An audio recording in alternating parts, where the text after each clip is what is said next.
Jake was probably the most famous patient we'll ever have here. Jake had developed a tumor of one of his toes, which upon biopsy was demonstrated to be a melanoma, a form of cancer that occurs in people and in dogs.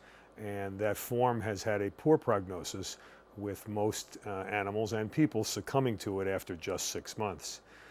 I knew the moment that we got the biopsy report back that there was trouble in the water, and that's when we took the chest x-ray films that showed us that our worst fears had come true. Malignant melanoma had spread and there was a tumor in his chest. So we did a little bit of research and we identified a clinical trial that was underway at a cancer center in New York City. Well, these films very dramatically illustrate how a medical treatment can be so successful. The film on the right, which shows his spine, his breastbone, and his heart, and you can see his airway running through there.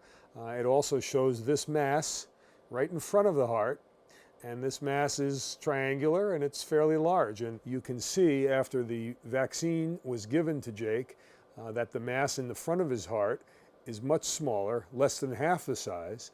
It never went away completely, but we also didn't get any other masses, and the dog lived on 7 times longer than any other dog had ever lived with this diagnosis. Dr. Goldman took great care of Jake, and it was a long adventure, 1,929 days, that we monitored whether or not he would ever succumb to malignant melanoma, which in fact he didn't. When he did pass away, it was from a secondary form of cancer, but it was not malignant melanoma.